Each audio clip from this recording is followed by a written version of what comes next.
All right. Okay. I need to start being more prepared when I start the videos off. Okay. Oh, I'm crooked. I'm crooked.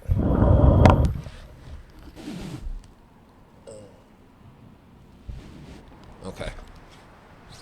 All right. Okay. So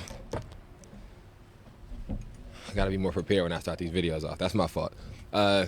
For anybody that's tuning in who maybe is watching this video and has not seen some of the Rockford reading portions of lives that we've done before, I just want to preface this with what is going to be included in this video, so that way everybody understands what they're watching, as opposed to some of the lives that we've been doing typically, where we're having dialogue, or we're having monologues and speaking about some of the issues in the city and some of the things that have been going on.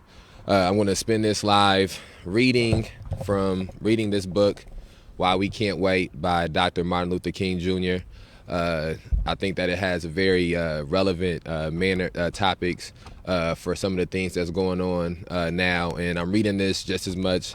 I've read this book before, but I'm reading this just as much for myself in this moment as I am for the audience. One of the things that we do when we do this, which we've done before, is as we go through and we read, we give thoughts and we speak about how the things being mentioned in the book correlate to the issues that we're dealing with in Rockford, Illinois.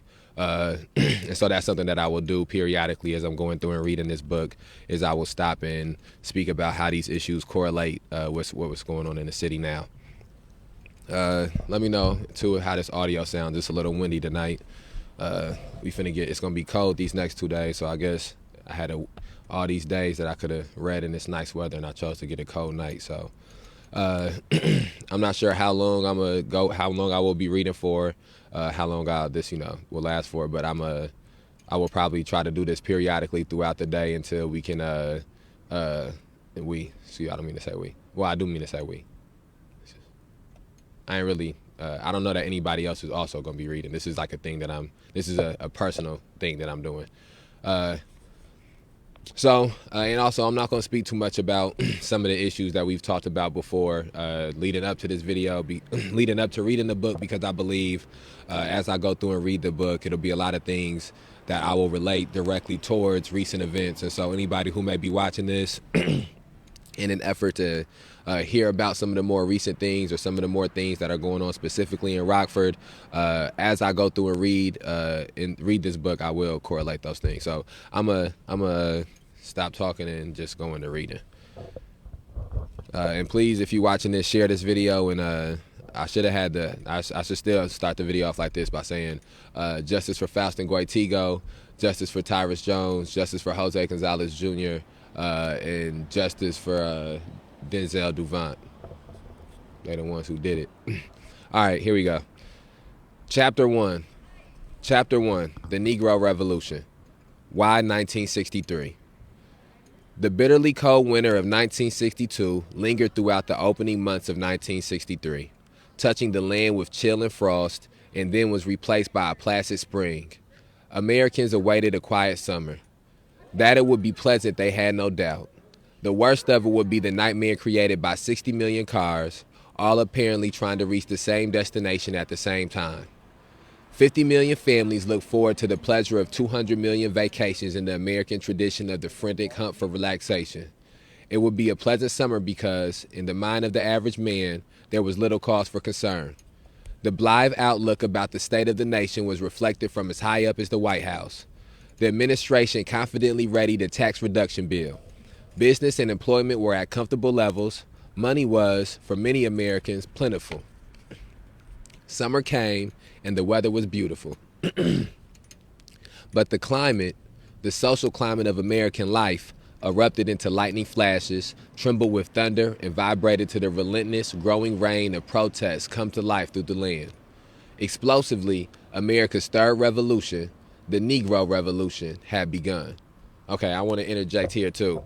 I think that, and this is as I'm going to go through and read this, I'm going to and I feel like I built a rapport with the people who, with some of the people who watch a lot of these things, where I can be open about my personal beliefs that may differ from somebody's personal beliefs. But in this portion, I would agree with Malcolm X when Malcolm X speaks about the Black Revolution as opposed to the Negro Revolution, and the differences between maybe some of the ideology or some of the thought processes of the Black Revolution as opposed to the Negro Revolution. And I sort of do, not sort of, but I also do agree with Malcolm X's ideology, and not Malcolm X's ideology, but the opposite ideology that was going on at the time that this book was written, where people opted out of being referred to as Negroes, or opted out of being, things that they were involved in as Black people, being referred to as a Negro, and sort of opted into being, referred to as Black. And so I know that that's something that, I just felt the need to point that out. That's not really okay. For the first time in the long and turbulent history of the nation, almost 1,000 cities were engulfed in civil turmoil, with violence trembling just below the surface. Reminiscent of the French Revolution of 1789, the streets had become a battleground, just as they had become the battleground in the 1830s of England's tumultuous Chartist movement. As in these two revolutions, a submerged social group, propelled by a burning need for justice, lifting itself with sudden swiftness, moving with determination and a majestic scorn for risk and danger, created an uprising so powerful that it shook a huge society from its comfortable base. Okay, so I do want to, and this is something that I can, I'm going to do this as I'm reading through it too. I sort of want to take, this is something that I like to take notes. A lot of times I highlight. I don't got a highlighter with me, and I would prefer to take notes just so that way I can sort of reiterate some of these things later. But I want to sort of speak about how the historical precedents that Dr. King is given for protests and for demonstrations and for social movements and for the changing of the society, which is something that is done, the changing of society is done outside of the changing of politics. Once the society is changed, the politics will change, but the changing of the politics does not necessarily directly affect the changing of the society.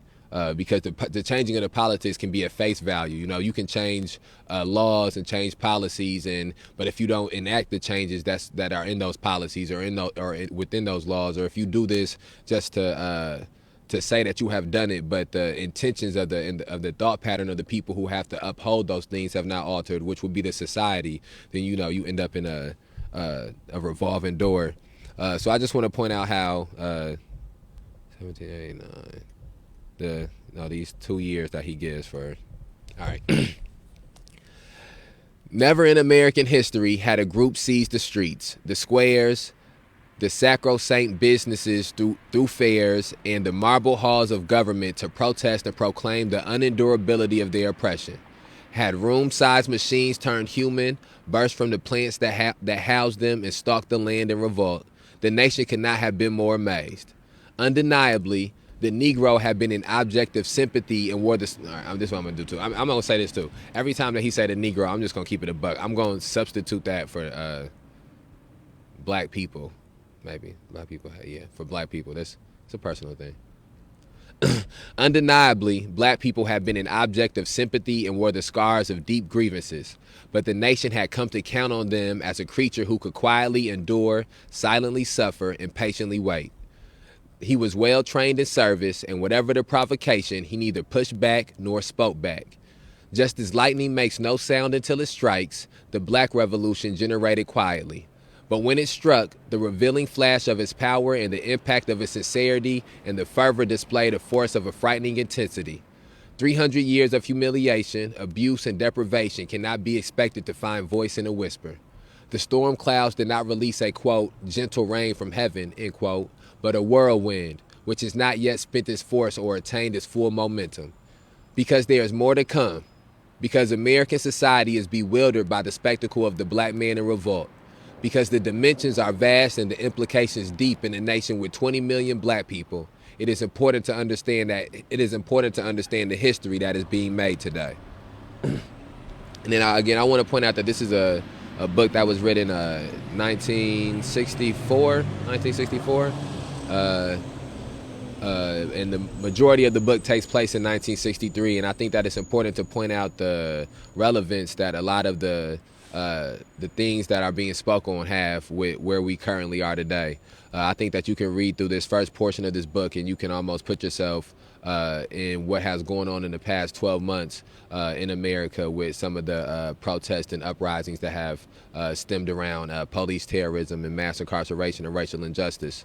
And so I think one of the things that we want to keep in mind is that since you can read through some of these things and these issues are just as relevant now as they were then, we have to understand what tactics can be taken from then and applied to now for the gains that were made then to now, because there were some forms of gains, and so I think that that's a thing to keep in mind as we're reading through this. Some years ago, I sat in a Harlem department store, surrounded by hundreds of people. I was autographing copies of Stride Toward Freedom, my book about the Montgomery Bus Boycott of 1955 through 1956. As I signed my name to a page, I felt something sharp plunge forcefully into my chest. I had been stabbed with the letter opener, struck home by a woman who would later be judged insane. Rushed by ambulance to Harlem Hospital, I lay in a bed for hours while preparations were made to remove the blade from my body. Days later, when I was well enough to talk with Dr. Aubrey Maynard, the chief of the surgeons who performed the delicate, dangerous operation, I learned the reason for the long delay that preceded surgery. He told me that the razor tip of the instrument had been touching my aorta and that my whole chest had to be open to extract it. Quote, "If you had sneezed during all these hours of waiting," end quote, Dr. Maynard said, "your aorta would have been punctured and you would have drowned in your own blood." In the summer of 1963, the knife of violence was just that close to the nation's aorta. Hundreds of cities might now be mourning countless dead, but for the operation of certain forces which gave political surgeons an opportunity to cut boldly and safely to remove the deadly peril. What was it that gave us the second chance? To answer this, we must answer another question. Why did this revolution occur in 1963? Black people have for decades endured evil. In the words of the poet that had long asked, why must the blackness of nighttime collect in our mouth? Why must we always taste grief in our blood? Any time would seem to have been the right time. Why 1963? Why did 1,000 cities shutter almost simultaneously, and why did the whole world, in gleaming capitals and mud hut villages, hold its breath during those months? Why was it this year that the American black people, so long ignored, so long written out of the pages of history books, tramped the Declaration of Freedom with his marching feet across the pages of newspapers, the television screens, and the magazines? Sarah Turner closed the kitchen cupboard and went into the streets. John Wilkins, the Reverend Arthur Jones, led his flock into the streets and held church and jail. The words and actions of parliaments and statesmen, of kings and prime ministers, movie stars and athletes were shifted from the front pages to make room for the history-making deeds of the servants, the drivers, the elevator operators, and the ministers. Why in 1963, and what has this to do with why the dark thread of violence did not erupt in blood? Oh, okay, so then I think...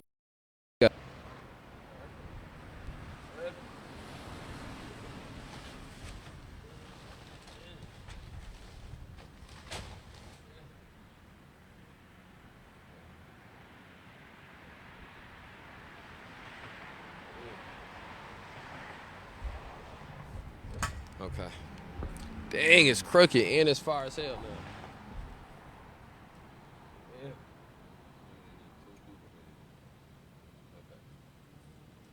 Need a whole camera operator. I'm about to scoot over some. Okay. Alright. Internet tripping. Internet tripping. We gonna get it figured out. It's cool, we gonna get it figured out. Alright. I'm gonna pick back up. Okay, so I just wanted to talk about that. Damn, it's still kind of crooked. It's still gonna bother me.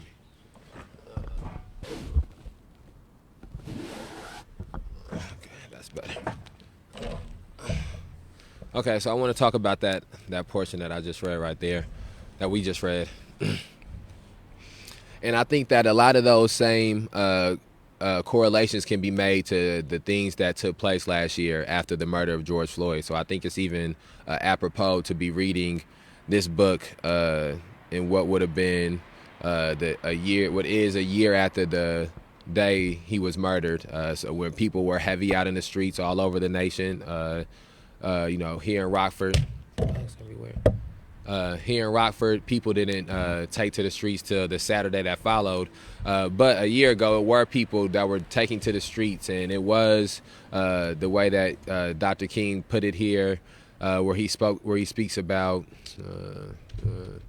the words and actions of parliaments and statesmen, of kings and prime ministers, movie stars and athletes were shifted from the front pages to make room for the history-making deeds of the servants, the drivers, the elevator operators, and the ministers. And I think that even though some of these jobs may differ now, I think that the statement is still true. That and that's what the cultural shift is. That's what cultural change is when the people, the everyday people, begin to say what will and what won't be the story, what will or what is or what is not relevant for newspapers. These a lot of times, whether it be with mass media or now with social media or independent media, what they put at the front or what they lead with or what they talk about is what they believe people want to hear about, what they believe people will pay attention to, and so it becomes incumbent upon the people that want to change the society, that want to arouse the consciousness, to find ways to make people become engaged in these dialogues, engaged in these monologues, engaged in these conversations, engaged in these ideas, engaged in these concepts. And I think that is one of the places that, speaking for me personally, where I feel that the May 30th Alliance has capitalized on, is we found ways to make people become engaged with these issues, so that way that it has to be spoken on in social media, and then social media dictates some of the things that need to be spoken about in mass media or in independent media, and so I think that it's important for people in the city of Rockford, especially in a city like Rockford, to understand the importance of and the manner that societal change happens. And a lot of societal change happens within culture, and within pop culture and popular culture being one of those things, and there's different facets of culture. And the one of the purposes of these things, what a mass movement really truly becomes, is these ideas carrying over into all of these different forms of the society and all of these different forms of the culture of the society. And sort of off on a tangent, but okay.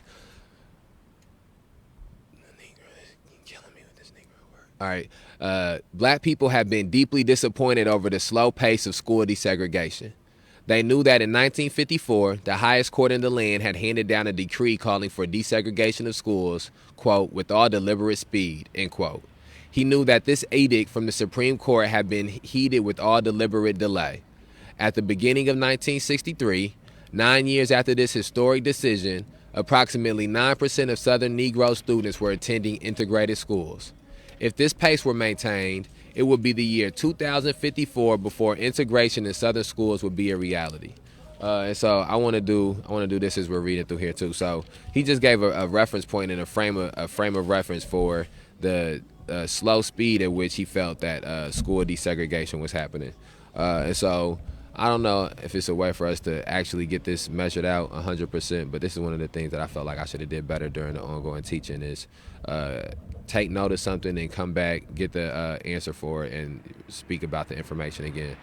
So I think this is important here. At the beginning of 1963, 9 years after this historic decision, approximately 9% of Southern Negro students were attending integrated schools. If this pace were maintained, it would be the year 2054. We in 2021 now. 2054, before integration in Southern schools would be a reality.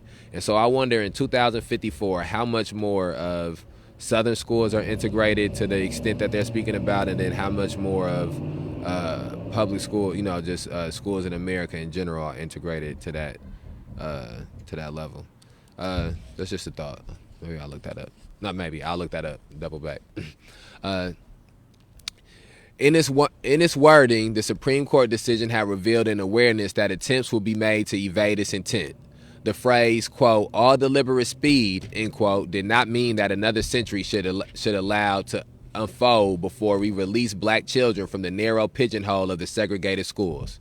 It meant that, given some courtesy and consideration to the need for softening old attitudes and outdated customs, democracy must press ahead out of the past of ignorance and intolerance and into the present of educational opportunity and moral freedom.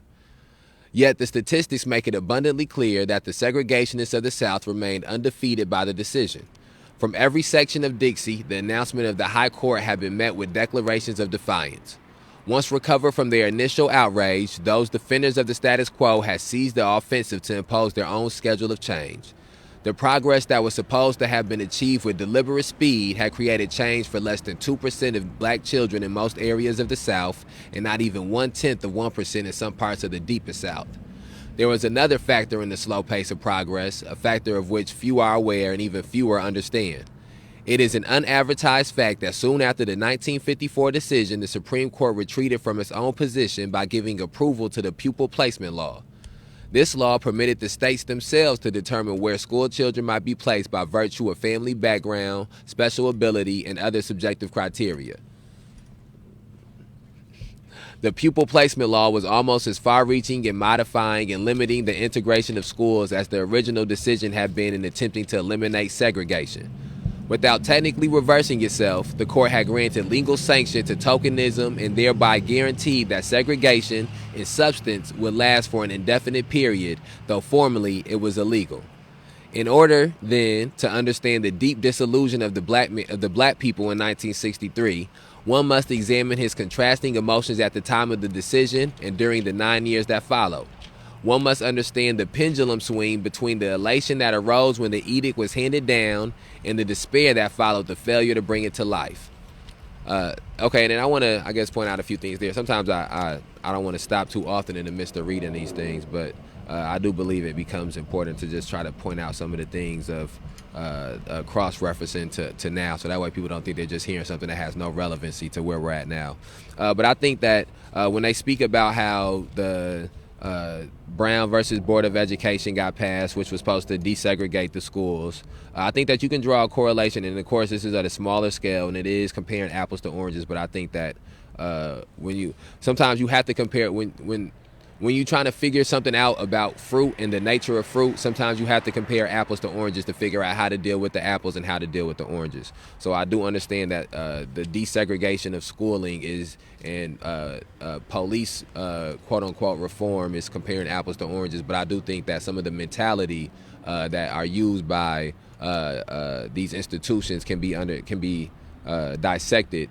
And so I say that to say that you hear how Dr. King speaks about the Brown versus Board of Education happening and passing, and how that was supposed to desegregate the schooling system, and how it didn't actually happen, that it was just something that was done at face value. I think that's something that you can look at too with this police reform bill, or I think the police officers call it an anti-police bill, but this police reform bill, you can see how this police reform bill is being passed in Illinois in an effect to the same way the Brown versus Board of Education court ruling was done, in an effect to say that something that is being done needs to be changed, or the society or the people have voiced that they want something to be done differently, or with some type of pressure on these institutions to make them react in a way to make it seem as if they are trying to address an issue that is being brought to their attention.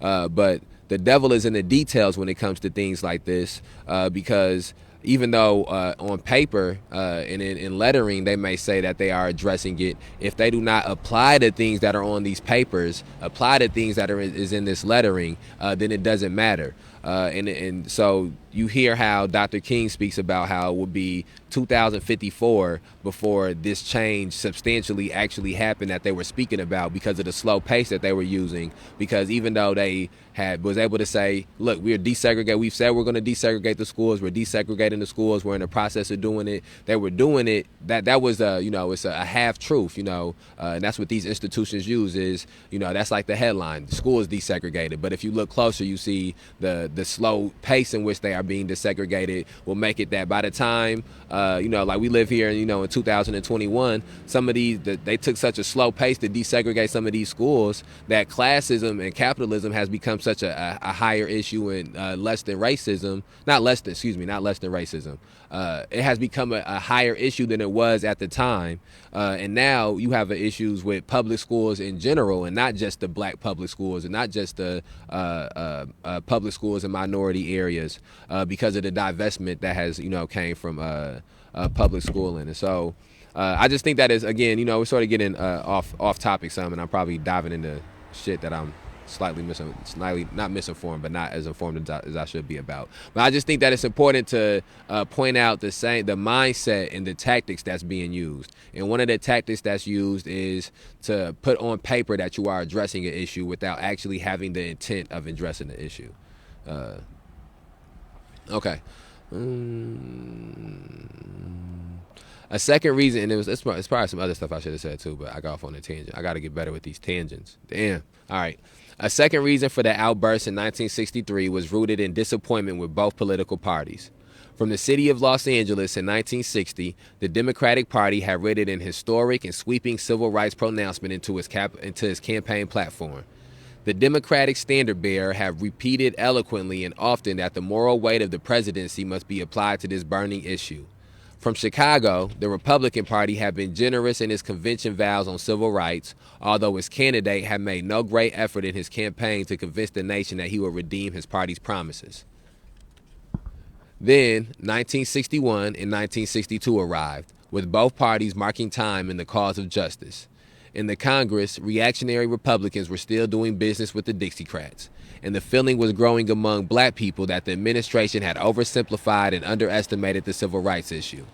President Kennedy, if not backing down, had backed away from a key pledge of his campaign to wipe out housing discrimination immediately with, quote, the stroke of a pen, end quote.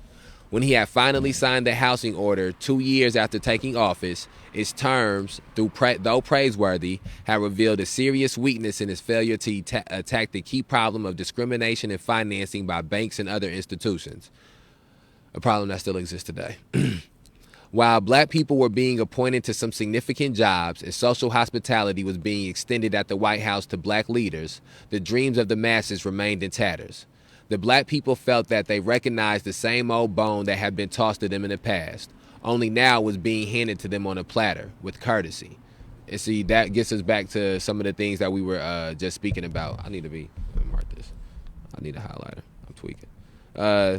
But this idea that it's just we're getting the same appeasements. That's what the community review board that they're talking about doing is. That's what some of the manners that the 815, the mask, putting on these masks. They was wearing these masks and having doing things with having shirts and having hotlines to call them with your complaints and having they had a listening sessions. What's up, brother? That's what all those things is. They're the same bone being tossed that has been tossed to black people and to poor people and low working class people on a regular basis. It's just the dressings that they're changing and the dressings that look different. And we have to understand that if we don't recognize that it's the same bone and we take it and treat it as if it's this new thing or these gains that are being made, the only thing that does is make it harder for the generation and for the people that are coming after us to get gains, because now they have to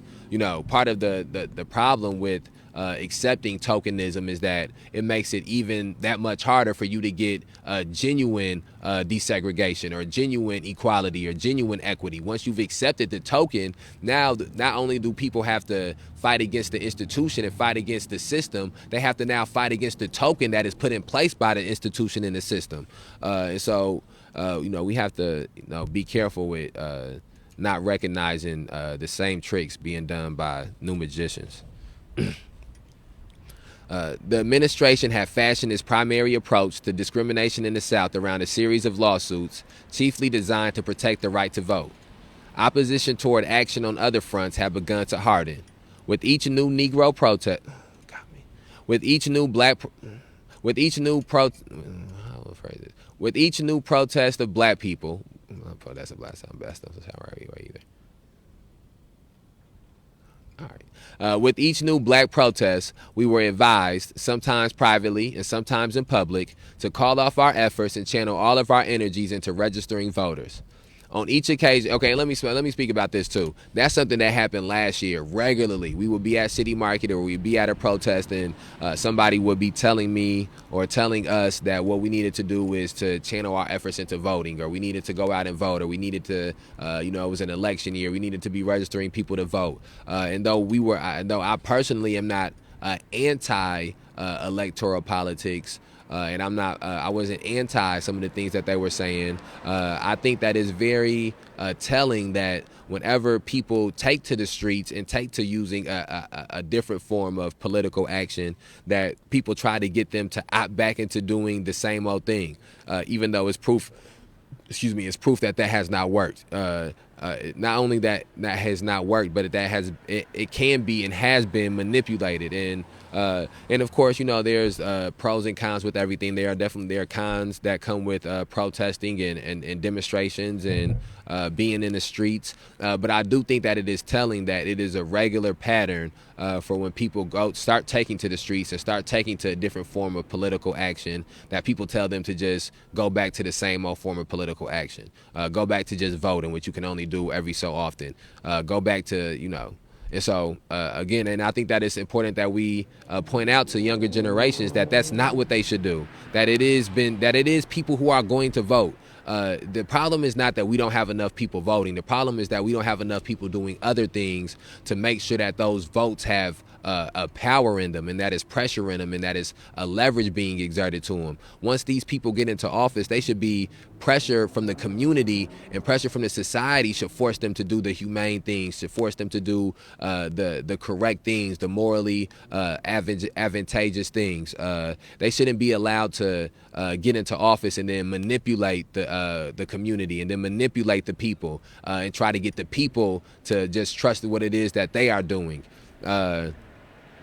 And so, I'm getting, again, this off on a tangent. Let me, I want to keep reading through this. Okay. It was necessary to conclude that our argument was not persuading the administration any more than the government's logic was prevailing with us. Black people had manifested their faith by racking up a substantial majority of their votes for President Kennedy. They had expected more of him than of the previous administration. In no sense had President Kennedy betrayed his promises, yet his administration appeared to believe it was doing as much as was politically possible, and had, by its positive deeds, earned enough credit to coast on civil rights. Politically, perhaps, this was not a surprising conclusion. How many people understood, during the first 2 years of the Kennedy administration, that the black people, quote, now was becoming as militant as the segregationists, quote, never. Eventually, the president would set political considerations aside and rise to the level of his own unswerving moral commitment. But this was still in the future. No discussion. Okay, hold on. I want to go to something real quick. This right here. All right. It's a question that was posed by Dr. King. I don't want my reading through these things to not allow us to dwell on some of the things that's being said because of the profoundness of it.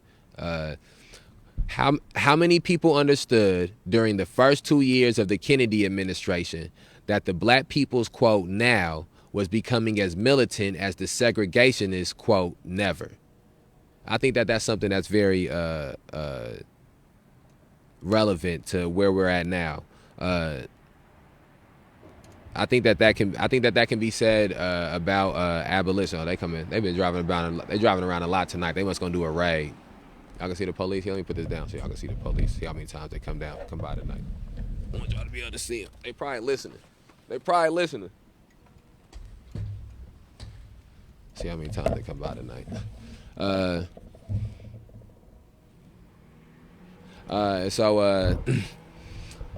Let's see where we at. So I think that that's something that's very important to point out. How many people understood during the first 2 years of the Kennedy administration that the black people's quote now was becoming as militant as the segregationist quote never? And I don't got the time to do it right now because I want to keep going through reading this, but there's a way in which you can insert abolitionists and people who are anti-police into that. And with people who are pro-police. I think that is a very much a time in this country where people can never imagine that people will be just as strongly against the police openly as people are strongly for the police. And I think that we are getting more, and that's a societal change. See, we get it. Here we get into something. See, I wish it was a podcast. I say now we potting, but we get into something now. See, that's why I wanted to go through and read this. See, that's what a societal change looks like. Is that my entire life, man? These bugs is crazy. In my entire life growing up, I can think about all the movies that were pro. It was songs like NWA, "Fuck the Police," and of course, I didn't grow up with police in my family, and I didn't grow up in a neighborhood where people were very police friendly or whatever. But also, I understood that the tenor of the country was pro-police. Every weekend it's a movie coming out that's the main character a police officer, or a TV show or the main character a police officer, or a video game and you playing as a police officer. And so people, if you say that you're gonna grow up and be a police officer, it's something that's seen as being a desirable job. And so that is a societal change that you can start to see slowly changing and slowly, or a societal norm that you can see slowly changing and slowly altering. And I think that it's important that we understand how those things happen, and they happen through being just as militant about being anti-police as people are about being pro-police. And I think that is when you start getting to a place where people truly start considering these things more. I think that when you think about if a police officer was to die right now, and they had a procession on State Street, just because he's a police officer, they're gonna have a big procession, the street gonna be shut down, and just that's all that it's gonna take, just that one statement. It'll be in newspapers, it'll be pictures, all of these different things. However, if somebody is killed by a police officer, which happens much more often, which affects which it is more people who are not police officers than who are police officers, you don't see that same type of reverberating effect. You don't see that same type of outcry and outpour, and that's a societal norm. And so we have to get to a place of changing that societal norm, and you can't get there without you can't get there without making the having the same militancy to be anti-police that they have when it comes to being pro-police. It's the idea that right now, if somebody was to say that such and such killed a police officer or shot a police officer, everybody would expect that the person who did it probably won't even make it into the jail alive. They're probably gonna kill him before they even get to the jail. And that's a societal norm, and people, it becomes a societal norm, and people become okay with accepting it, and they become okay with it being like that. That's what I mean when I say it's a societal norm or a societal issue. It's something that happens and the society is okay with. They do not, it's not an outcry or uprising when it happens. And so as opposed to if I was to say a police officer killed somebody, nobody would think that, it's gonna be some kind of consequence on that police officer. Look, that's a cop right there. See, look, I told y'all they're gonna try to do this raid. It's been a bunch of them tonight. As opposed to, if it's a police officer that's done the killing or the murdering of somebody, you don't expect it to be some type of effect afterwards. You don't expect it to be something that comes because of that. And that's see, look, that's another one. I'm telling you, they watching. They probably watching this too. And so that's a societal thing. So let me get back. Look at me, I'm on a tangent.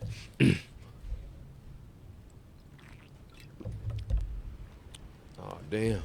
I don't know what I did with the blunt.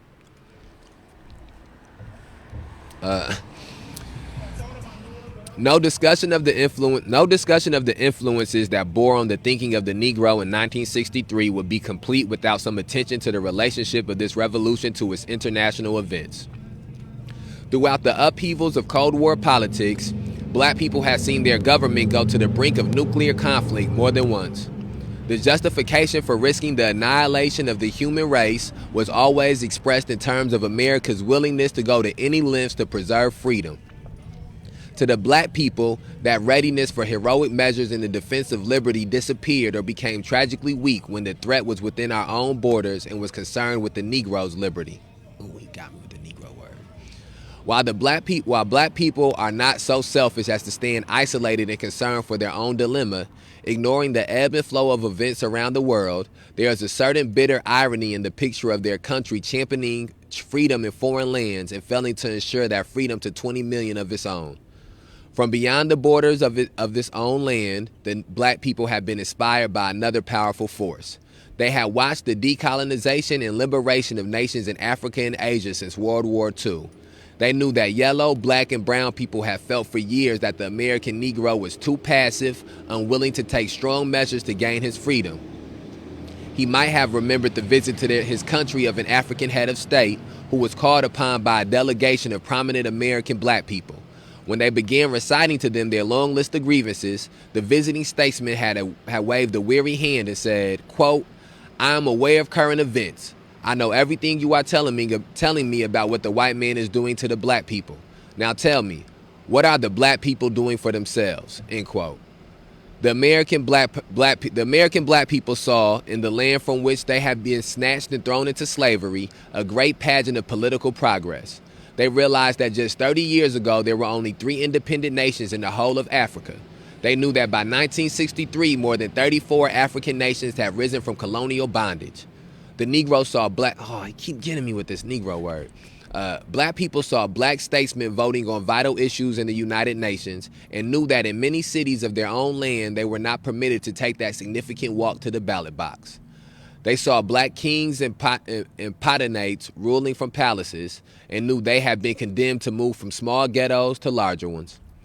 Witnessing the drama of the black progress elsewhere in the world, witnessing a level of conspicuous consumption at home exceeding anything in our history, it was natural that by 1963, black people would rise with resolution and demand a share of governing power and living conditions measured by American standards rather than by the standards of colonial impoverishment. An additional and decisive fact confronted the black people and helped to bring them out of their houses, into the streets, out of the trenches, and into the front lines. This was his recognition that 100 years had passed since emancipation with no profound effect on his plight. With the dawn of 1963, plans were afoot all over the land to celebrate the Emancipation Proclamation, the 100th birthday of the black liberation from bondage. In Washington, a federal commission had been established to mark the event. Governors of states and mayors of cities had utilized the date to enhance their political image by naming commissions, receiving committees, issuing statements, planning state pageants, sponsoring dinners, endorsing social activities. Champagne, this year, will bubble on the countless tables. Appropriately attired, over thick cuts of roast beef, legions would listen as luminous phrases were spun to salute the great demographic landmark which 1963 represented. But alas, all the talk and publicity accompanying the centennial only served to remind the black people that they still weren't free, that they still lived a form of slavery disguised by certain niceties of complexity. As then the Vice President Lyndon B. Johnson phrased it, quote, "Emancipation was a proclamation, but not a fact," end quote. The pen of the great emancipator had moved the black people into the sunlight of physical freedom, but actual conditions had left them behind in the shadow of political, psychological, social, economic, and intellectual bondage. In the South, discrimination faced the black people in its obvious and glaring forms. In the North, it confronted them in hidden and subtle disguise. And so I think that that's an important point of emphasis to speak on, where Dr. King says, the pen of the great emancipator had moved the black people into the sunlight of physical freedom, but actual conditions had left them behind in the shadow of political, psychological, social, economic, and intellectual bondage. And so I think that that's something that becomes very important for us going forward, because some of the same manners in which enslavement and freedom are spoken of in this book, I think that we can speak of racism in some of those same some of those same contexts. And so I say that to say that I want to go through some of these, reading some of these things and some of these quotes. I'm going to sort of remove one word or one concept and insert another concept to sort of try to delve deeper on how things can look different at different times. And so the pen of the, I wanted to just imagine reading it in this manner. The pen of the great emancipator had moved the black people into the sunlight of physical equality, but actual equality had left them behind in the shadow of political, psychological, social, economic, and intellectual bondage. And so I say that to say that we live in a time where a lot of people don't equate racism, or where a lot of people equate racism to acts of brutality, or equate racism to racial epithets, or they equate racism to what racism looked like during 1963. And in doing that, they don't see that anymore, so it allows them to say that it no longer exists. But the problem is there are still forms of political racism that exist. The problem is there are still forms of psychological racism that exist, social racism, economic racism, and intellectual racism that exist. And since at the time that this book was being written, at the time that this movement was happening, what they were trying to address was the physical racism, was the overt racism, was segregation, was being able to have housing where the kids could go to school at, because it was things that were eye level and face level. Once they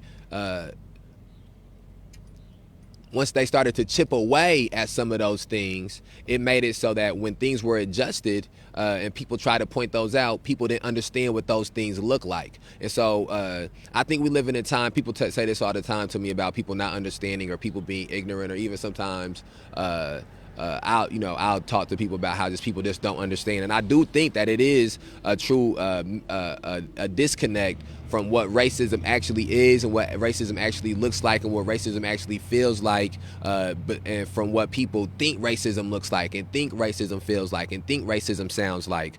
And I think that's because people are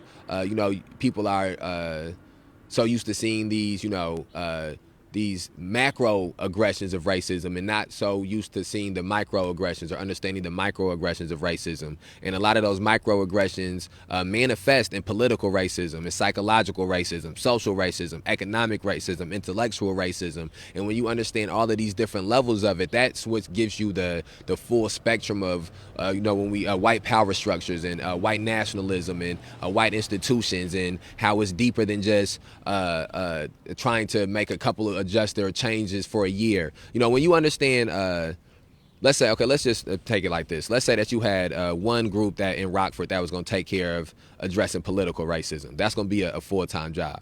You got another group that's going to take care of addressing psychological racism. Another group that's going to take care of addressing social racism. Another group that's going to take care of addressing economic racism. Another group that's taking care of addressing intellectual racism. Those would be 5 different organizations, right, that would have to all be working 24/7, 365 days a week, because the fact stands that political racism is constantly happening. This building is running 24/7, pushing out political racism. The county board building is working 24/7, pushing out political racism. The state house in Illinois, wherever the capital of Illinois is in Springfield, they working 24/7, pushing out political racism. Washington D.C., they working 24/7, pushing out political racism. At the UN, they working 24/7, pushing out political racism. And all of those things have reverberating effects onto Rockford. And so you're gonna need somebody working 24/7 doing that. Then you got to go through down the same line for psychological, social, economic, and intellectual. And so when you start to look at it on that type of a level, I believe you can understand why we are outside of City Hall, because you understand how far beyond the 8 ball we are here in Rockford, and why the actions that we have to take must be so drastic. I feel like we're doing a 24/7 call to arms every time that we're going live, or every time we're doing a protest, or every time somebody drive by here. We reminding people 24/7. The same way if it was a time where you was recruiting people to an army and they was putting up pictures or posters of Uncle Sam. That's what we doing. The same way the army recruits is always 24/7 working, going into schools and going into places. I 100% believe that is what we're doing, is that we're recruiting a sets of people for this movement that is going to take place, and that is beginning to take place in this community, and on a greater level in this society. And so I think that we have to understand as we're coming together that it is that that this racism and this issue is not going to look like desegregating a lunch counter. It's not going to look like abolishing slavery. It's not going to look like affirmative action. We on 20%. I'm gonna have to get this battery, yo. Hold on, let me grab this battery. I'm gonna go back to reading. I'm getting off on a tangent. I'm off on a tangent. I'm gonna go back to reading. 1 second.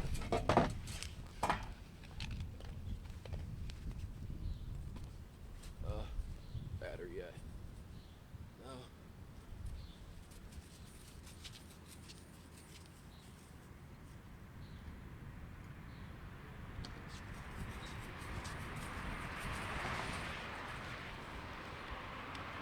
Yeah, that's crazy.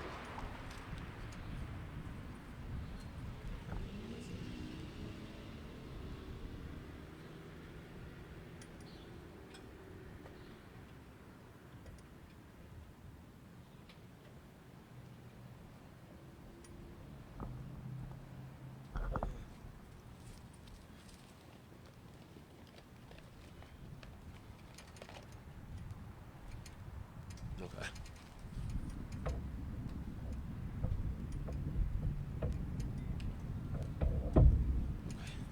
Okay. All right, my fault. Okay. All right, let's get back into it.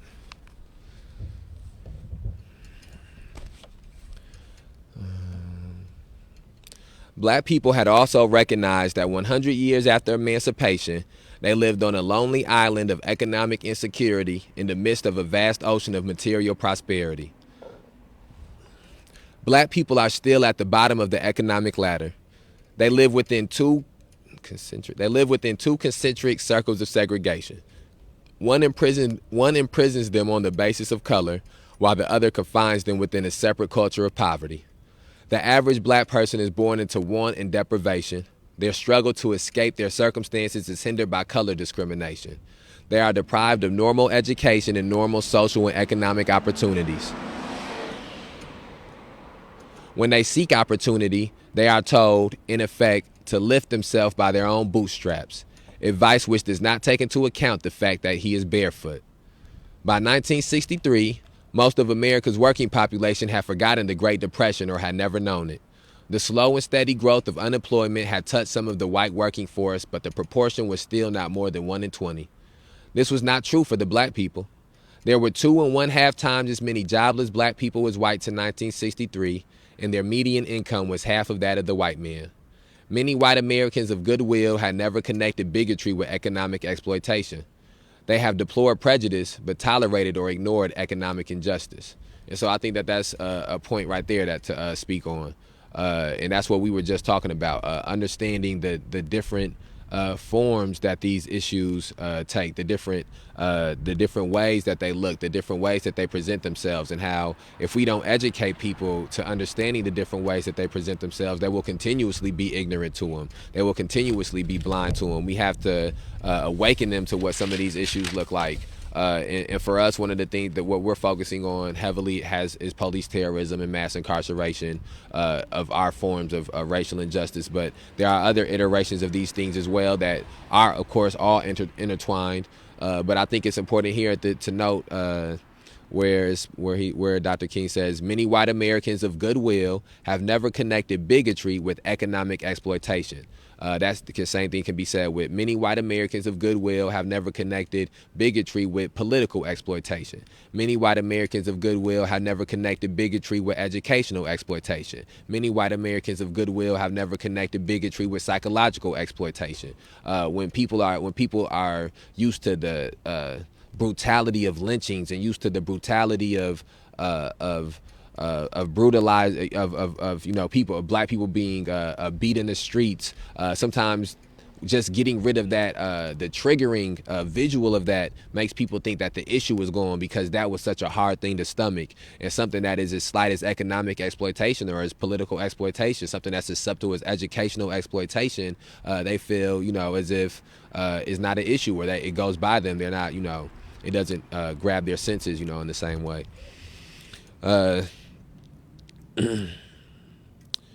But the black people know that these two evils have a. Here, let me go all the way back. Many white Americans of goodwill have never connected bigotry with economic exploitation. They have deplored prejudice, but tolerated or ignored economic injustice. But the black people know that these two evils have a malignant kinship. They know this because they have worked in shops that employ them exclusively because the pay is below a living standard. They know it is not an accident of geography that wage rates in the South are significantly lower than those in the North. They know that the spotlight recently focused on the growth in the number of women who work is not a phenomenon in Negro life. Got me. The average black woman has always had to work to keep her family in food and clothes. To the black people, as 1963 approached, the economic structure of society appeared to be so ordered that a precise sifting of jobs took place. The lowest paid employment and the most tentative jobs were reserved for them. If they sought to change their position, they were walled in by the tall barrier of discrimination. As summer came, more than ever, the spread of unemployment had visible and tangible dimensions to the black American. Equality meant dignity, and dignity demanded a job that was secure and a paycheck that lasted throughout the week. The black people's economic problem was compounded by the emergence and growth of automation. Since discrimination and lack of education confined them to unskilled and semi-skilled labor, the black people were and remain the first to suffer in these days of great technological development. The black people knew all too well that there was not in existence the kind of vigorous retraining program that could really help them to grapple with the magnitude of their problem. The symbol of the job beyond the Great Wall was construction work. The black people whose slave labor helped to build a nation was being told by employers on the one hand and unions on the other that there was no place for them in this industry. Billions were being spent on city, state, and national building for which the black people paid taxes but could draw no paycheck. No one who saw the spanning bridges and the grand mansions, the sturdy docks and stout factories of the South could question the black people's ability to build if they were given a chance for apprenticeship training. It was plain, hard, raw discrimination that shut them out of decent employment. And I want to point out how this is what we're reading about is in 1963 job discrimination, and I think it's important that we speak about generational trauma and generational issues while speaking about some of these books that take place in a time that's further back, so that way we can really hit home the gravity of what things are being said. And so in 1963, when you hear about for sure. So in 1963, when you read about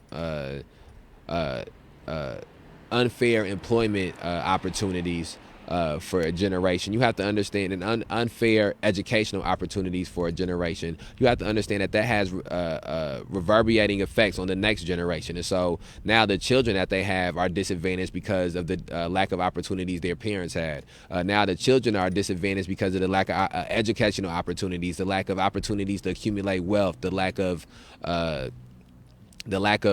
inheritance of the trauma that these children born to these people who have to deal with these cycles, because these political racism and social racism and economic racism, these things all work together to form psychological racism and to build this psychological trauma. And so one of the things that I want to point out is that we have to understand that even though we're reading about something that happened in 1963, these are people's grandparents who are still alive who dealt with these things. Then people's parents who had to deal with the effects that this had on their parents. Then the grandchildren of these people who have had to deal with two generations that dealt with these things. I think it's important to point out too that for people who may think this is just a Southern problem when some of this educational segregation issues are brought up, look up People Who Cares versus Rockford, Illinois. We need to start speaking about this more on our platform, and we're going to try to do that. And look and see how in this lawsuit they speak about how Rockford may have been one of the most segregated school systems in the country. And you understand that this is something, these issues are something that were completely relevant to here in Rockford. And so I don't think there's an American issue, a United States of America issue that is not relevant in the city of Rockford, Illinois. Rockford is a microcosm of all of these things. And so it becomes important for us to have a point of reference for some of this stuff. So let's get back to this. Let me see.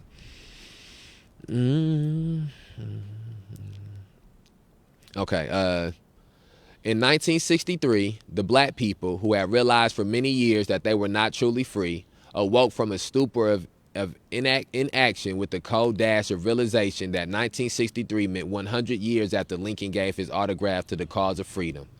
The milestone of the centennial of emancipation gave the black people a reason to act, a reason so simple and obvious that they almost had to step back to see it. Simple logic made it painfully clear that if this centennial were to be meaningful, it must be observed not as a celebration, but rather as a commemoration of the one moment in the country's history when a bold, brave start had been made, and a rededication to the obvious fact that urgent business was at hand.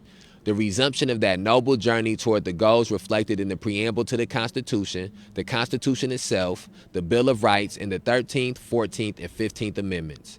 Yet not all of these forces conjoined could have brought about the massive and largely bloodless revolution of 1963 if there had not been at hand a philosophy and a method worthy of its goals. Nonviolent direct action did not originate in America, but it found its natural home in this land, where refusal to cooperate with injustice was an ancient and honorable tradition, and where Christian forgiveness was written into the minds and hearts of good men. Tested in Montgomery during the winter of 1955 through 1956 and toughened throughout the South in the 8 ensuing years, nonviolent resistance had become, by 1963, the logical force in the greatest mass action crusade for freedom that has ever occurred in American history. Nonviolence is a powerful and just weapon. It is a weapon unique in history, which cuts without wounding and ennobles the man who wields it. It is a sword that heals. Both the practical and moral answer to the black people's cry for justice, nonviolent direct action proved that it could win victories without losing wars, and so became the triumphant tactic of the Black Revolution of 1963. Yeah. Damn. You ain't got nowhere to go. You ain't got nowhere to go. You just running the light. You just ran that light for no reason. You ain't have nowhere to go back there. Damn, your light's off now. They was on through the red light. He ain't have nowhere to go. They be doing that all the time. They even give a ticket to somebody later for running a light or for breaking the speed limit. Ain't that about a bitch? I ain't supposed to be saying it. I ain't supposed to say that. Damn, my fault. I'm working on saying that word. I'm sorry. That's transparency. See, that's transparency. I'm working on that. Okay. Well, we can't wait. Okay, so this is what I want to point out. I want to point out how they speak on Montgomery during the winter of 1955 through 1956. They worked. The Montgomery was where this the nonviolent action. But let me read the sentence back. All right, man. I ain't gonna lie, man. They be blowing me when they be running the lights. I'm just gonna keep it a buck. And when I see them do illegal things, when I see them do things that they are going to criminalize somebody else for later, or arrest somebody else for later, give somebody tickets or citations to somebody else for later, and they just do that right in front of me, it just throw my whole energy off. So I'm not gonna lie, that threw my energy off. He gonna turn on his light to run through the red light up here, and then turn it off when he get up here to go through the green. It's disgusting, man. Somebody else that's gonna be the pretext he used to stop somebody else and search their whole damn car later on. My fault, man. I can't. Disgusting. Injustice disgusts me. Okay. But this is what I want to point out. Tested in Montgomery during the winter of 1955 through 1956 and toughened throughout the South in the 8 ensuing years, nonviolent resistance had become, by 1963, the logical force in the greatest mass action crusade for freedom that has ever occurred in American history. And so then I think it's important for us to understand that this is a tactic that he is talking about being perfected over 8 years in these areas that that as we read forward, are going to enact these things. And I think that we can't underestimate time. I ask, when people ask me, or when people ask us what our end goal is, or when we'll stop doing certain things, or when certain things will be over with, I always keep into what's up. always keep in mind the fact that this is a process. This is not something that you it's not a sprint, it's a marathon. And I think that when you keep that in mind, it allows for you to understand that we're, each demonstration that we're doing, each protest that we're having, each march that we're having, all of these actions that we're doing, they're in the effort to perfect something. They're not in it's a process of something. It's not an effort for it to be done or to be perfected in the moment. It's in the effort to to get better at the manner in which we are doing some of these things, and to become more precise with the manner in which some of these things are being done. Okay, so let's all right, so this is chapter 2. That took a while to get through chapter 1. It's chapter 2. Again, we are reading Why We Can't Wait by Dr. Martin Luther King Jr. And we're reading this because this is something that we've done called the Rockford reading, where we go through, we read books, and we correlate the books that we're reading to some of the issues that we're facing in Rockford currently, and how the relevance that they have to the things that we're dealing with in the area. And so that is what we're going through and doing. I just read through the first chapter. I think that as we get deeper into the book and as we get into more of these chapters, it'll be a lot more cross-referencing to be done, a lot more correlation. So, all right, chapter 2, The Sword That Heals.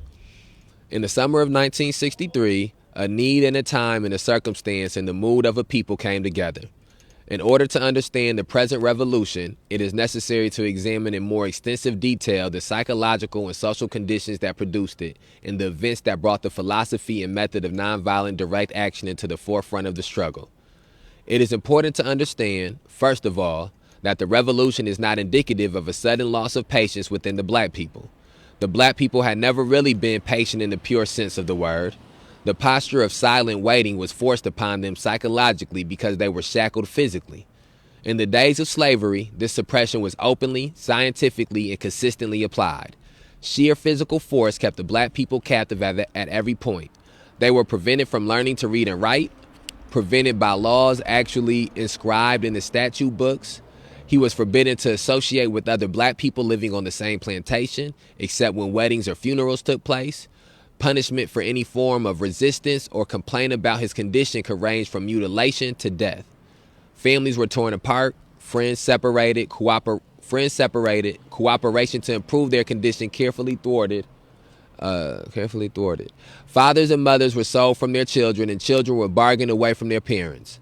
Young girls were, in many cases, sold to become the breeders of fresh generations of slaves. The slaveholders of America had devised with almost scientific precision their systems for keeping the black people defenseless, emotionally and physically. With the ending of physical slavery after the Civil War, new devices were found to keep the black people in their place. It would take volumes to describe these methods, extending from birth in Jim Crow hospitals through burial in Jim Crow sections of cemeteries. They are too well known to require a catalog here. Yet one of the revelations during the past few years is the fact that the straitjackets of race, prejudice, and discrimination do not wear only Southern labels. The subtle, psychological technique of the North has approached in its ugliness and victimization of the black people the outright terror and open brutality of the South. The result has been a demeanor that passed for patience in the eyes of the white man, but covered a powerful impatience in the heart of the black people. For years, in the South, the white segregationist has been saying the black people were, quote, satisfied. He has claimed, quote, we get along beautifully with our black people because we understand them. We only have trouble when outside agitators come in and stir it up, end quote. Okay, and then right there I want to cut off and make another point of reference. It said, okay, so right there, that is another line that was used by the police chief here in Rockford, Illinois. Last year, after May 30th, which I guess this would actually be a year since the day he said it. Last year, after May 30th May 30th is on Sunday. I'm tripping. But last year, after May 30th took place, Chief O'Shea came out and said, ex-chief police chief O'Shea came out and said that it was outside agitators that were causing the problems outside of District 1, that it wasn't people from this community that did these things. It was people from a different community that did these things. And so you can see right there that he's taking a play from 1963. Whether he's conscious of it or subconscious of it is irrelevant. The fact is that he's taking a play out of that book. And so we have to understand that when the people who work for these institutions that are against liberation are taking plays out of old books, that we see which things that we can be deriving from these playbooks as well, consciously and not subconsciously, so that way we can be applying them to where we are at presently. Because I don't think that you can't take any of the ideology out here wholesale and just implement it into now. But what we can do is we can read through this and we can find out the portions of the ideology and the portions of the tactics which can be implemented and adjusted into where we're at now and into the issues that we're facing now. And so when we hear here that the chief of police when you listen to the chief of police say that outside agitators caused these issues, or outside agitators were the reasons for the things that took place outside District 1, you can understand why he's trying to shift that narrative, because that is what has historically been done.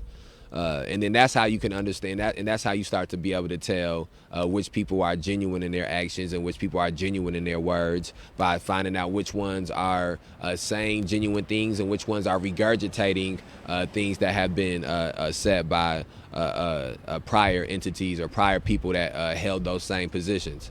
Okay, then here we go right here. Many expressed that point of view, knowing that it was a lie of majestic proportions. See, right there. There you go. That's the police chief.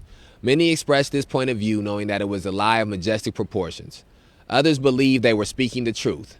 For corroboration, they would tell you, quote, why? I talked to my cook and she said, or, quote, I discussed this frankly with the colored boy who works for us and I told him to express himself freely. He said, and I think that that's important too, because that's another thing that has happened, is a lot of these entities and these institutions, they ask the black people that they're next to, are the black people really upset? Are the black people in the community, are the black people in Rockford really bothered? Is racism really a thing? And then because these are people who are tokens, and then he's going to get into different reasonings, but because these are people that are tokens, they just regurgitate what they know these white people want to hear. They're yes men. They tell these white people what they want to hear, and white people want to hear that, oh yeah, they're happy. Oh no, the black people that come that you live with, or that might be your neighbors, or that might go to school with your kids, they don't feel like you're racist. They don't feel like your kids are racist. They don't feel like this is a thing that happens to you, because then it allows them to be comfortable, and it allows them to not challenge their actions or challenge their train of thought. So then, there we go. White people in the South may never fully know the extent to which black people defended themselves and protected their jobs, and in many cases, their lives, by perfecting an air of ignorance and agreement. In days gone by, no cook would have dared to tell her employer what he ought to know. She had to tell him what he wanted to hear. She knew that the penalty for speaking the truth could be the loss of her job. And that is the psychological damage that we're talking about. There's a lot of and that's why sometimes you have to address and you have to use the right verbiage, Uncle Tom and sellout and coon. And it's not because you are trying to attack people, it's because you are trying to get people to understand the role that they are being used in. And that is what this role is, when you allow this psychological enslavement or psychological bondage to keep you from being honest and genuine about what it is that the collective that you are from truly feels, or what it even is that you feel individually as part of that collective because of fear of losing a job. It's all types, and I think it's important that we go through and read these things. I'm sure that there are plenty of people who don't come to the protest because of the fear they may have of losing an employment, or won't come to demonstrations because of fear that they have of losing employment. And so it's important to note that this is something that has continued to be used as a tactic to disincentivize people from participating. And so it only is a useful tactic if you allow it to work. It's very similar to the arrest. The arrest is only a useful tactic if you allow it to work.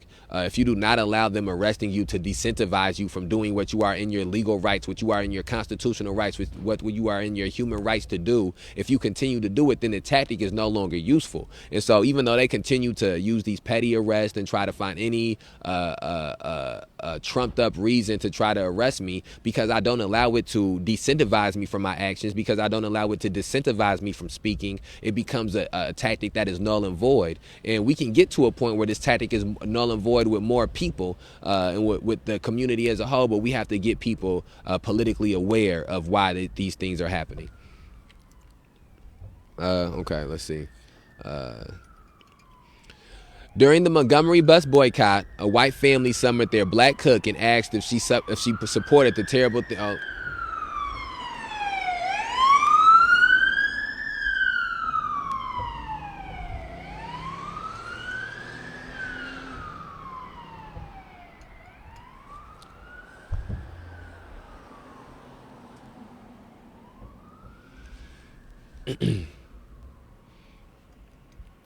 During the Montgomery Bus Boycott, a white family summoned their black cook and asked if she supported the terrible things the Negroes were doing, boycotting buses and demanding jobs. Quote, "Oh no, ma'am, I won't have anything to do with that boycott thing," end quote, the cook said. Quote, "I'm just going to stay away from the buses as long as that trouble is going on," end quote. No doubt she left a satisfied audience. But as she walked home from her job, on feet already weary from a full day's work, she walked proudly, knowing that she was marching with a movement that would bring into being non-segregated bus travel in Montgomery. And here we go. See, look at this. See, I knew. Gelling the black people was once as much of a threat as the loss of a job. To any black people who displayed a spark of manhood, a Southern law enforcement officer could say, quote, "Nigger, watch your step or I'll put you in jail," end quote. The black person knew what going to jail meant. It meant not only confinement and isolation from his loved ones, it meant that at the jailhouse he could probably expect a severe beating. And it meant that his day in court, if he had it, would be a mockery of justice. Okay, and so I want to touch on that specifically because this resonates very heavily with me, given some of the things that have taken place the last couple of weeks. And I remember it was a time where one of my worst fears was being arrested. One of my worst fears was going to jail because of some of the things that Dr. King just spoke about right there. And I think it was in the moment in which that became something that, you know, I had always viewed being arrested as a situation of powerlessness, and I have now become in a situation where I'm being arrested because of the fear of the power that I have while free, or the fear of the power that we have when we are free. And I think that when you see these institutions, when you see these power structures, when you see them start to use some of these tactics in the ways in which they use them, when you're politically aware, when you politically educated, when you're informed, you understand that it means that you are succeeding, that you understand that it means that you are making progress, even though you are dealing with this repression and dealing with this adversity. The only reason that you're dealing with the repression and the adversity is because of the fear they have of you not being hindered. They're scared of what happens if they're scared of how much further you will go if you aren't being held back vigorously while you're trying to move forward. And so that is the reason why these arrests happen. And I wish I could get more people to understand that even though these institutions are using arrests to decentivize us from trying to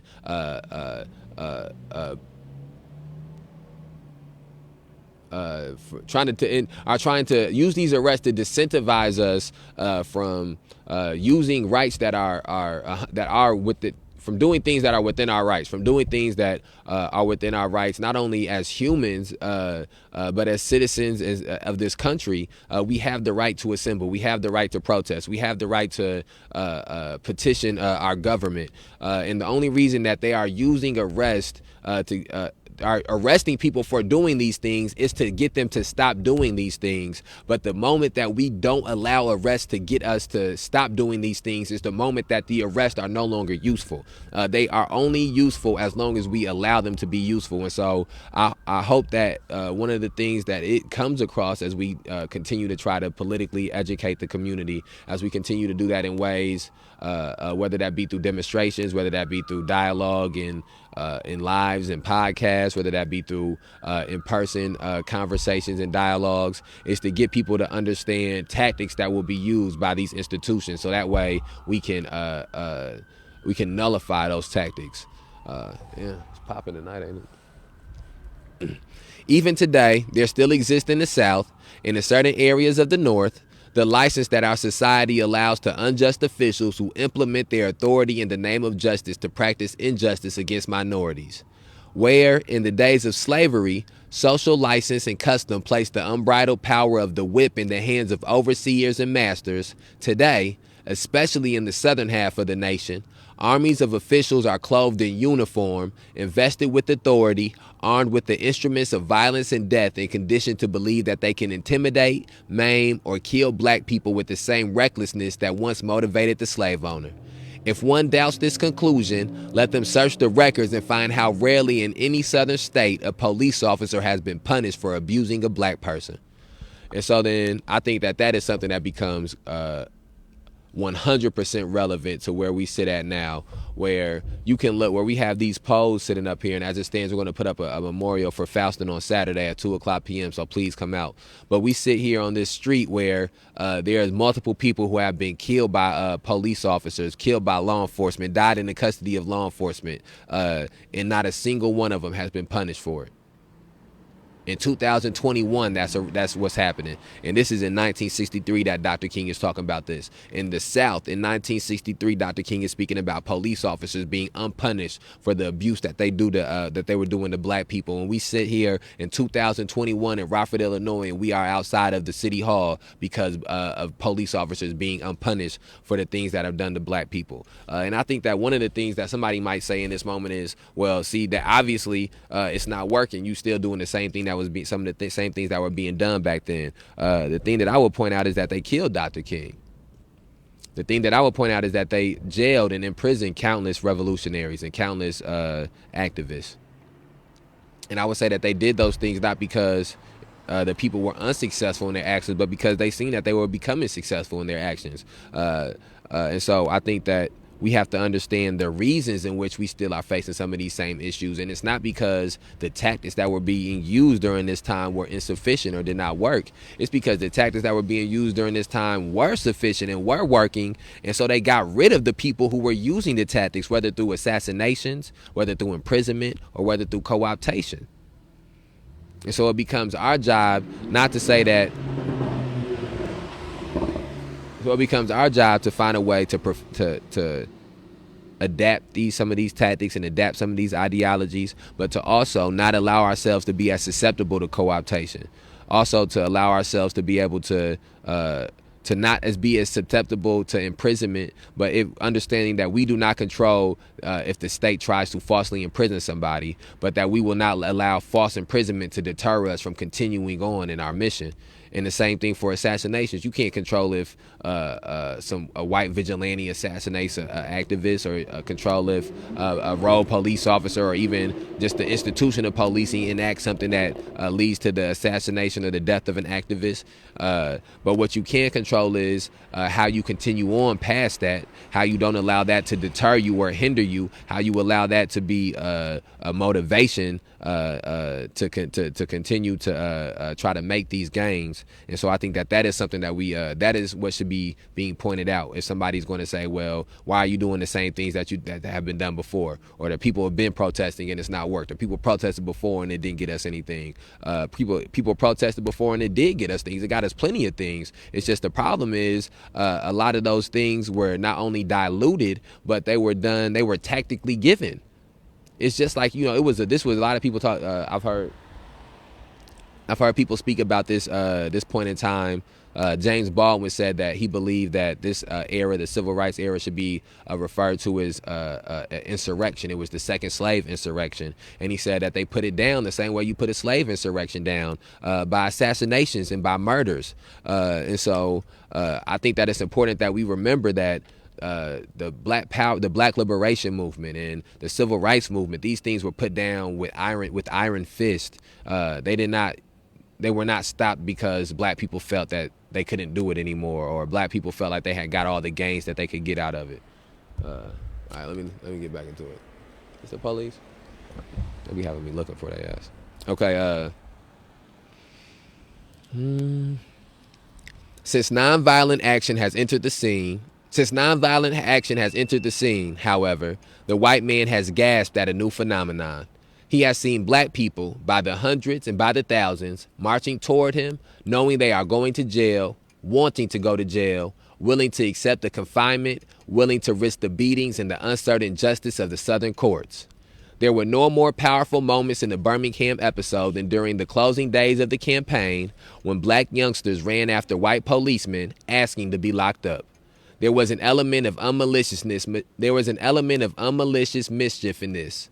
The black youngsters, although perfectly willing to submit to imprisonment, knew that we had already filled up the jails and that the police had no place left to take them.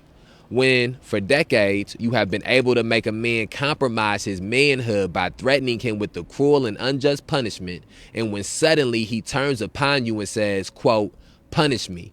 I do not deserve it, but because I do not deserve it, I will accept it so that the world will know that I am right and you are wrong," end quote. You hardly know what to do. You feel defeated and secretly ashamed. You know that this man is as good as a man as you are. That from some mysterious source, he has found the courage and the conviction to meet physical force with soul force. I think that becomes something. And okay, and I want to point that out right there. And that's, that is more to the,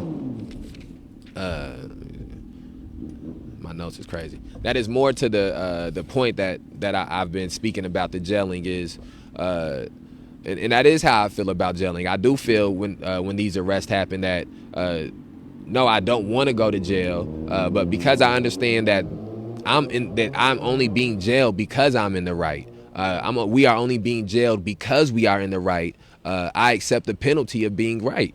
I accept the penalty of being on the correct side of history. I can't imagine being a slave and running away from the plantation and getting caught and then being whipped for being caught. And I would accept the penalty for being right. Running away was the right thing to do. Trying to get away was the right thing to do. The fact that doing the right thing has left me traumatized or left me brutalized only solidifies the fact that I was right in the action. The fact that they are jailing us for walking on a crosswalk, the fact that they are jailing us for being outside of City Hall while protesting. Oh, that's what I was supposed to tell. Oh, that's what I was supposed to tell somebody. Something I forgot. I gotta remember.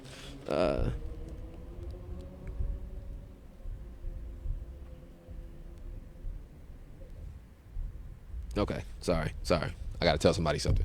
Different storyline. All right, let's keep going. So it was that to the Negro, got me with the Negro, he beginning me with this Negro word. So it was that to the black people, going to jail was no longer a disgrace, but a badge of honor. The revolution of the black people not only attacked the external cause of their misery, but revealed to them themselves. They were somebody. They had a sense of somebodyness. They were impatient to be free. In the past decade, still another technique had begun to replace the old methods for thwarting the black people's dreams and aspirations. This is the method known as, quote, tokenism. The dictionary interprets the word token in the following manner, quote, a symbol, indication, evidence as a token of friendship, a keepsake, a piece of metal used in place of a coin as for paying car fare on conveniences operated by those who sell the tokens. A sign, a mark, emblem, memorial, omen. When the Supreme Court modified its decision on school desegregation by approving the pupil placement law, it permitted tokenism to corrupt its intent. It meant that black people could be handed the glitter of metal symbolizing the true coin and authorizing a short-term trip toward democracy. But he who sells you the token instead of the coin always retains the power to revoke its worth and to command you to get off the bus before you have reached your destination. Tokenism is a promise to pay. Democracy, in its finest sense, is payment. And so I think it becomes important for us to speak about tokenism in Rockford. And what does tokenism look like in Rockford? See, that's what I need to be doing. See, I need to see we figuring this out as we go. I need to take notes on some of these things that we need to. Okay, so one thing we need to talk about is what is tokenism. We'll have a conversation we'll have after the book. Tokenism in Rockford look like. What does tokenism in Rockford look like? A lot of what tokenism in Rockford looks like is city market. And again, that's not an attack, that's just an assessment. Tokenism in Rockford look like. The community review board that they're talking about doing, the NAACP, the press conferences, the photo ops, tokenism in Rockford look like in 2020. That's a point we talk about. 2021, excuse me. Fuck is another point. Jailing. We're gonna talk about jailing.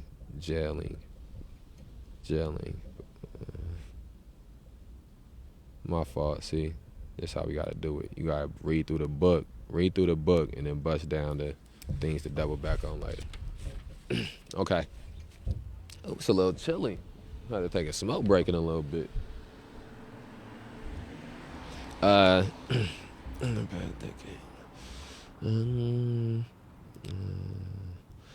black people wanted to feel pride. The black people wanted to feel pride in their race. With tokenism, the solution was simple. If all 20 million black people would keep looking at Ralph Bunche, the one man in so exalted a post would generate such a volume of pride that it could be cut into portions and served to everyone.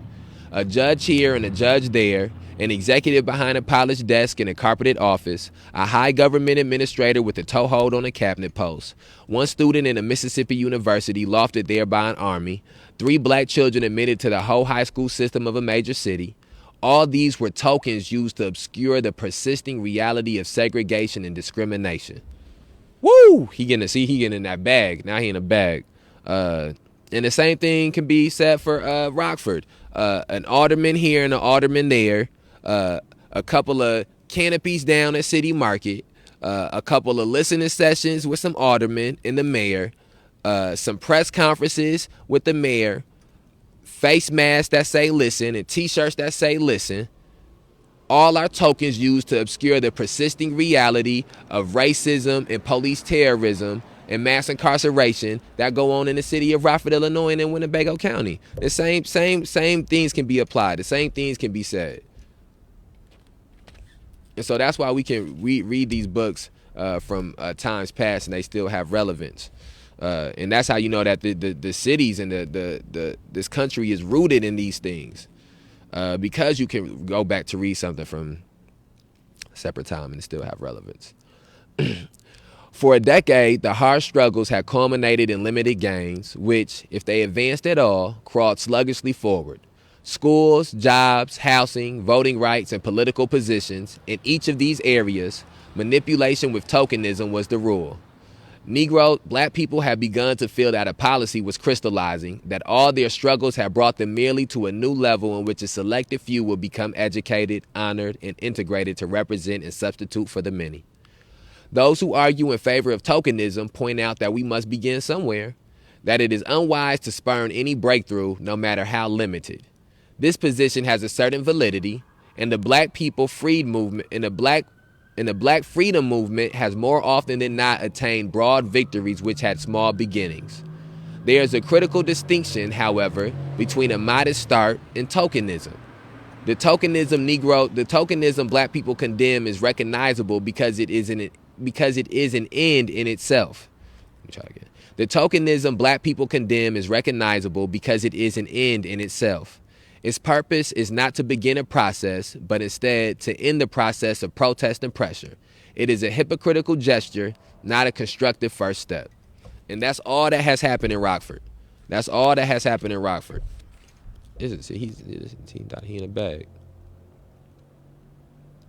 Hold on. I want to get into that right there. I want to dive into that.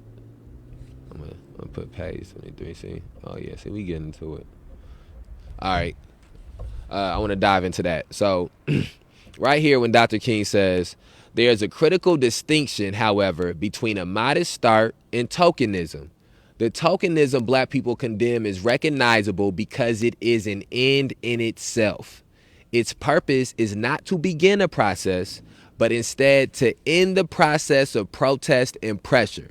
It is a hypocritical gesture, not a constructive first step. And that is all that has taken place in this city. The listening sessions were an end within themselves. They were not the beginning of a process, but they were the end of something. They were trying to end the protest. They were trying to end the pressure, end the phone calls, end the emails. The same thing with what's going on with them, the minority, 60% minorities and women at City Market. That's not because they plan on one day of being 100% minorities and women.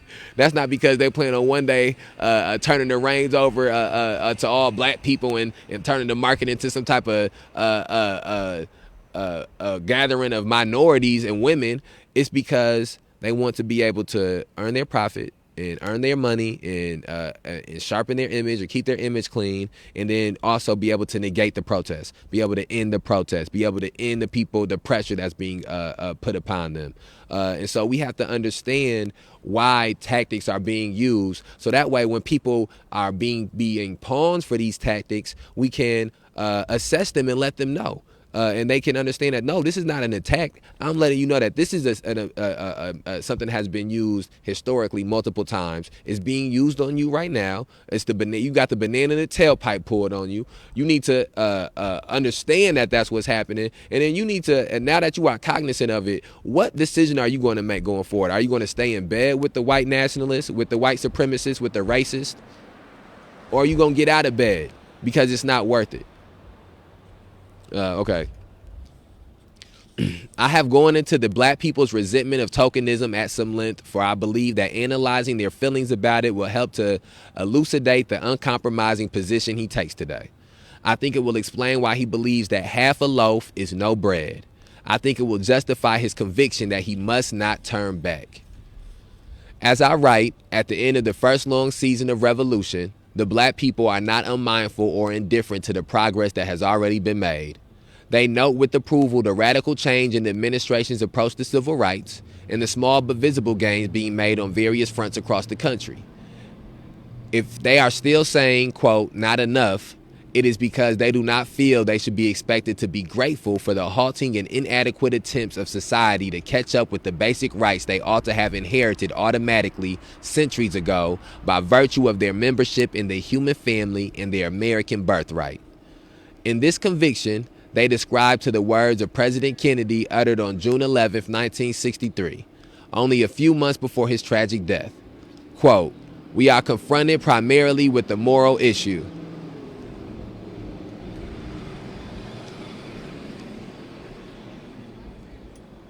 What's up?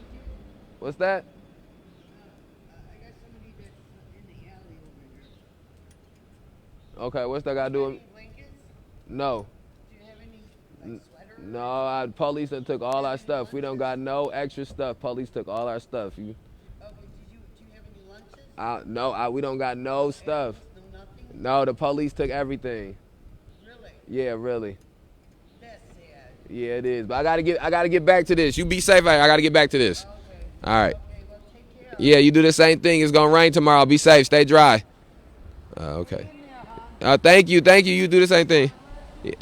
Thank you.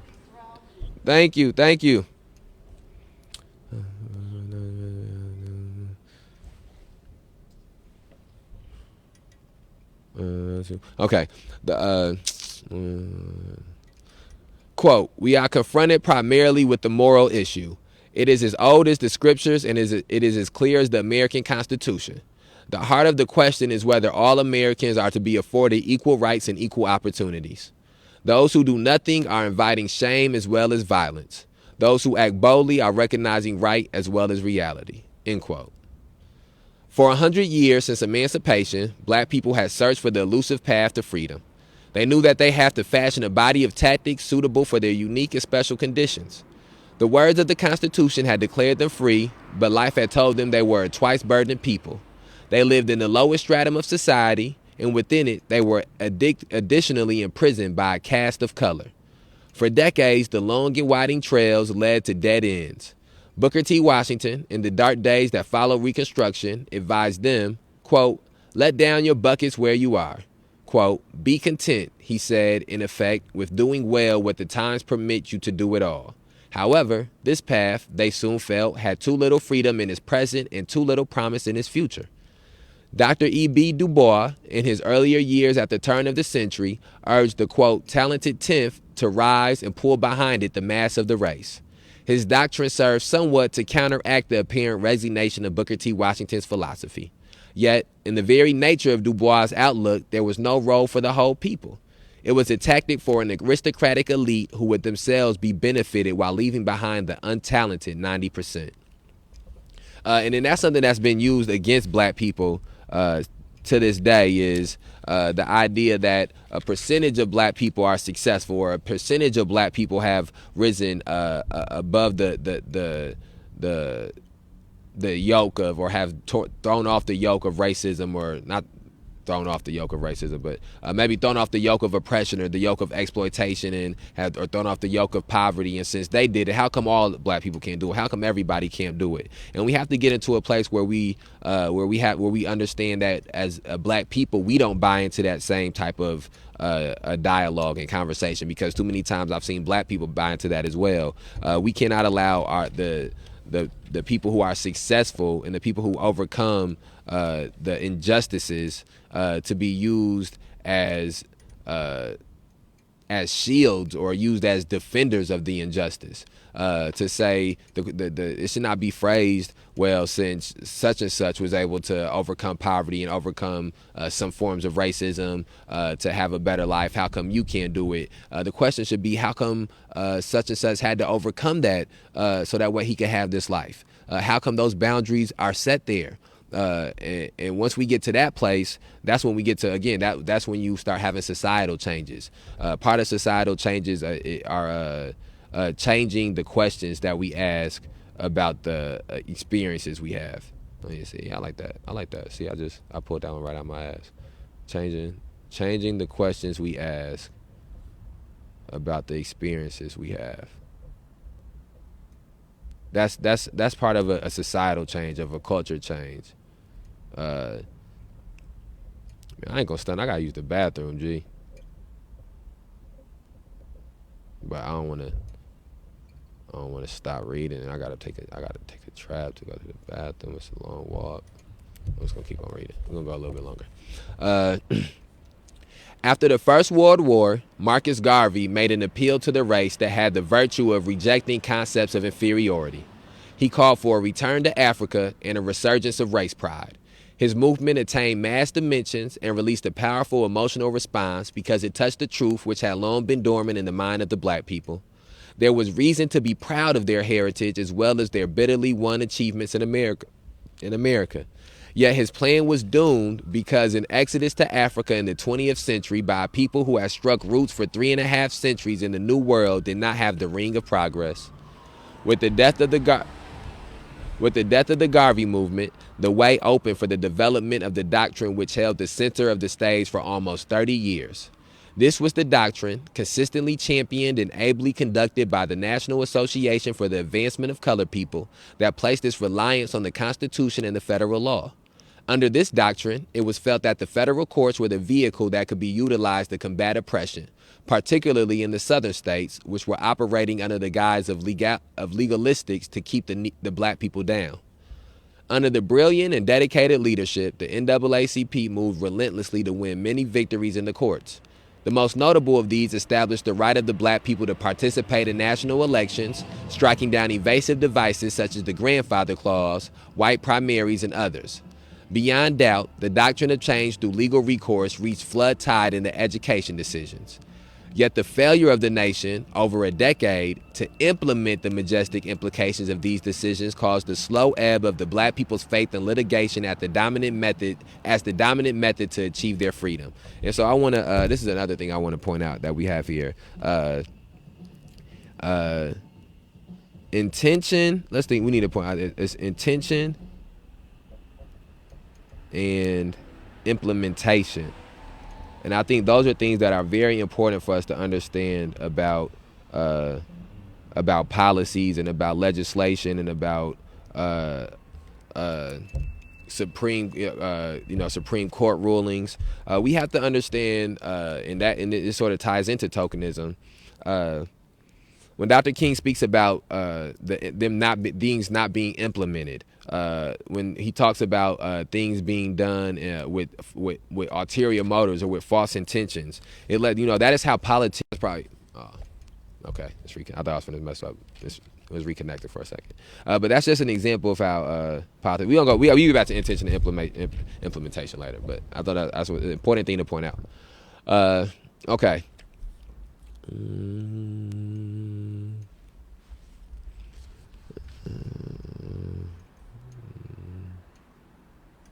In their eyes, the doctrine of legal change had become the doctrine of slow token change and, as a sole weapon of struggle, now proved its unsuitability. Oh man, it's on 20%. Battery on 20%. You know what?